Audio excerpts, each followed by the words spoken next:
प्रेमानंद बाबा को पत्र लिखकर फलाहारी महाराज ने की भावुक appeal. DL Saraswat, Rajasthan bureau, Anupgarh. Mathura, बेटियों के बारे में गलत बोलने से बचें और बेटियों के बाल कटवाकर उनको विधवा मत बनाओ।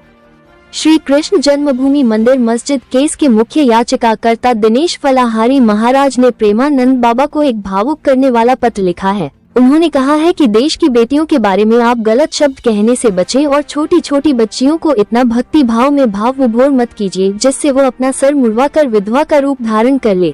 फलाहारी महाराज ने कहा कि आप परम विद्वान हैं। हम भी मानते हैं कि राधा नाम में बहुत बड़ी शक्ति है, तभी तो हम भी राधा नाम के सहारे 3 वर्ष पहले श्री कृष्ण जन्मभूमि मंदिर आजाद होने तक भोजन छोड़ने का संकल्प ले चुके हैं और हम भगवान की पूजा योग्य फूलों पर न चलकर इस गोलोक भूमि में ब्रज रज में नंगे पैर चलते हैं।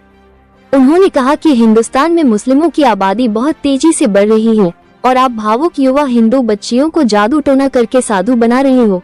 करोड़ों युवा आपके दीवाने हो रहे हैं और ये युवा बच्चे शादी से इनकार कर रहे हैं। आपकी वजह से भारत में हिंदुओं की जन्मदर में बहुत गिरावट हो रही है। यदि यही हाल रहा तो हिंदुस्तान में 20 वर्ष बाद मुस्लिम बहुसंख्यक और हिंदू अल्पसंख्यक हो जाएंगे। फिर कश्मीर की तरह हिंदुओं को हिंदुस्तान से भी निकाल दिया जाएगा। आपके चरणों में प्रार्थना है, इस देश को बचा लीजिए और युवाओं को प्रेरणा दीजिए कि शादी करें और गृहस्थी जीवन में रहकर भी आप राधा नाम संकीर्तन कर सकते हैं। आपकी स्वच्छ छवि को धूमिल करने के लिए आपके शिष्य परिकर में कुछ गुंडे घुस गए हैं। वो जमीनों पर अवैध कब्जे कर रहे हैं, उनको अपने आश्रम से निकाल दीजिए।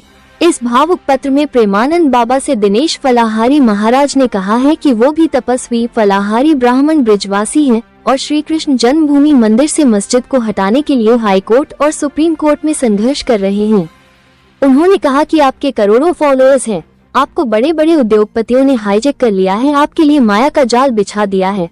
आप परम ज्ञानी हैं। आप इस माया के चक्रव्यूह को काटकर उद्योगपतियों की माया को गौ माता और जमुना जी के लिए संकल्पित करा दीजिए, जिससे श्री राधा कृष्ण की लाडली गौ माता भी बच जाएगी और हिंदुओं की पूजनीय जमुना महारानी जी का जल भी स्वच्छ हो जाएगा।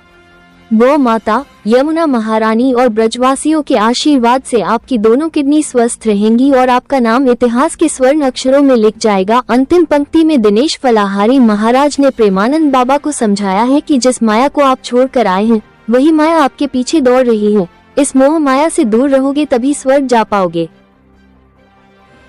आज हमने परम आदरणीय प्रेमानंद महाराज जी को पत्र लिखा है और मांग की है कि आप किसी भी बहन बेटी के बारे में गलत शब्दों का प्रयोग करने से बचें, क्योंकि आप बहुत बड़ी संत हैं, हमारे लिए तो पूजनीय हैं। आपके आश्रम में कुछ लोग ऐसे भी घुस गए हैं जो ज़मीनों पर कब्जा कर रहे हैं। ऐसे लोगों को भी आप आश्रम से बाहर निकालें। और एक आपके चरणों में प्रार्थना हो रहा है कि छोटी छोटी बच्चियों का आप सिर नहीं मुड़वाएं। सिर मुड़वाकर वो विधवा का वेश धारण कर रही हैं। आपकी भक्ति से युवा इस प्रकार आपसे संबंधित हो रहे हैं, वो बहुत अच्छी बात है, लेकिन ये युवा शादी नहीं कर रहे, जिससे हिंदुओं की जनसंख्या घट रही है। यदि युवा शादी नहीं करेंगे तो विधर्मी ज़्यादा हो जाएंगे और हिंदू अल्पसंख्यक हो जाएगा, तो वो कश्मीर की तरह हिंदुस्तान से हिंदुओं को भी निकाल देंगे। आप आध्यात्मिक की तरह सभी को मोड़िए, लेकिन उनसे एक बात कह दीजिए कि गृहस्थ जीवन में रहकर भी राधा नाम संकीर्तन किया जा सकता है। आपसे प्रार्थना है कि आप गौ माता के लिए और यमुना महारानी के लिए भी कुछ कार्य कर दीजिए, क्योंकि आपके करोड़ों फॉलोअर्स हैं संपूर्ण भारतवर्ष में, संपूर्ण विश्व में।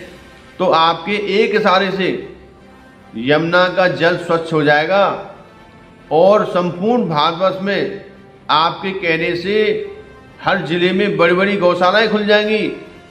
तो आप यमुना जी और गौ माता के लिए जरूर कुछ कीजिए, क्योंकि भगवान श्री कृष्ण और राधा रानी की अत्यंत प्रिय थी गौ माता और यमुना महारानी। इसलिए महाराज जी आपसे यही प्रार्थना है कि आप ऐसा अमर कार्य कर जाइए जिससे संपूर्ण विश्व के सनातनी आपको जीवन भर याद रखेंगे।